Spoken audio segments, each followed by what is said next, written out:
On the 4th of May, we gather in remembrance. We pause not out of routine, but out of responsibility. We stand in silence not because words fail us, but because the weight of history demands honesty, humility, action. Today is not only about looking back, it's about confronting what the past reveals, about the systems we still live within, systems that continue to oppress and erase marginalized people. We remember those who lost their lives in the fight against colonialism, fascism, Nazism, white supremacy, in persecution, in violence, born of hatred and fear.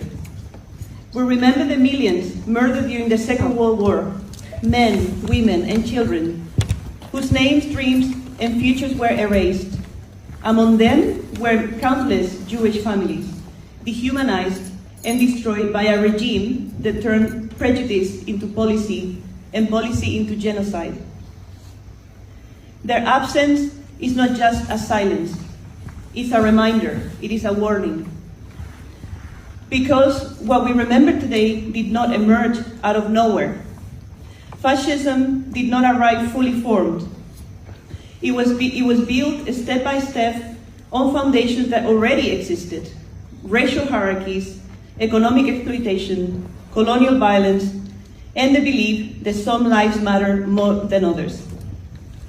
It grew in a world shaped by what we now call today racial capitalism, a system that has long divided people along lines of race, religion, and origin in order to exploit, control, and extract. A system that teaches us to see difference as a threat. A system that creates the conditions in which fascism and racism can thrive. So, remembrance must be more than mourning. It must lead to action together in anti-racist and anti-fascist coalitions. Centuries before the tragedies we commemorate today in Al-Andalus, in cities like Córdoba and Granada, where I'm from, Muslim and Jewish intellectuals and thinkers worked, studied, fought, and built together. They translated knowledge, advanced science, and shaped philosophy. They showed that difference does not have to lead to domination or erasure, until the arrival of the Christian conquest.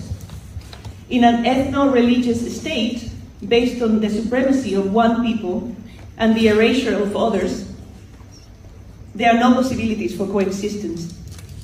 That history matters to me not only because these were my ancestors, but because it reminds us that the divisions we see today are not inevitable. They are constructed to maintain power hierarchies, and what is constructed can be dismantled. On this day, we reflect not only on the horrors of the past, but on the processes that made them possible. The Holocaust did not begin with camps. It began with categorization, with exclusion, with laws that defined who belonged and who did not, who deserved to defend themselves and who did not, who deserved to live and who did not. It began with the normalization of inequality and supremacy. And we would be dishonest on a day that demands truth if we claim those processes are gone. We live in a world where borders decide whose lives are protected and whose are expendable, where economic systems continue to benefit from inequality and the exploitation of indigenous land and lives, where the language of dehumanization, sometimes subtle, sometimes overt, still dominates the media, our political arena, our universities, etc. We cannot ignore the suffering continues in our own time. In Palestine, people live under conditions of ongoing violence, displacement, and dispossession. They live in occupation and in an apartheid state. To acknowledge this is not to diminish the past, but to take its lessons seriously. To remember is to denounce colonization and genocide as trauma responses. Remembrance that refuses to see present injustice normalizes and legitimizes hatred, racism, and fascism. Because if we say never again, we must ask never again for whom? To remember May 4th is not only to honor the dead, it's to challenge the systems that made such laws possible. It is to question the structures and borders, economic, political, and social, that continue to produce inequality and exclusion. It is to resist fascism, not only as a historical phenomenon, but as a recurrent possibility.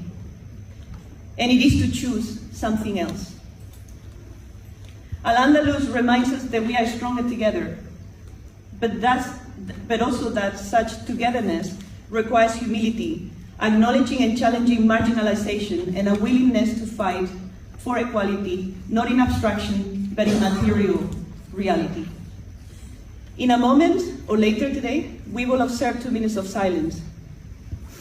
In that silence, there is a space for grief, for reflection, for remembrance. But silence alone is not enough.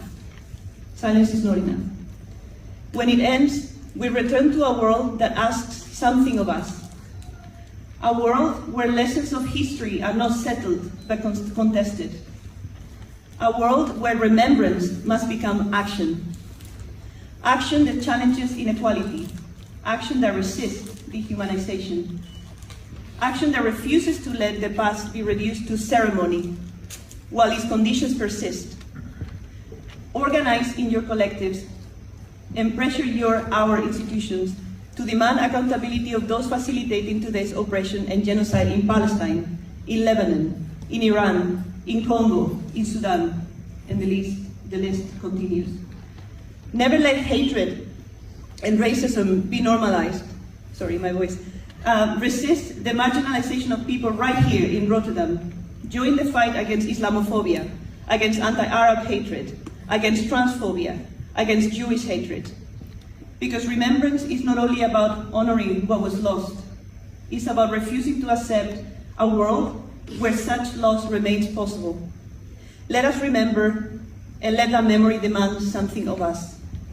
And I would like to end today by reading a poem by the Palestinian scholar and poet 𝗵𝗿𝗃𝗃𝗃, who was killed together with his family in December 2023.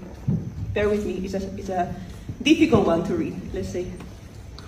The poem is entitled, I Am You. 2 steps, 1, 2, look in the mirror, the horror, the horror. The butt of your M16 on my cheekbone, the yellow patch it left. The bullet-shaped scar expanding like a swastika.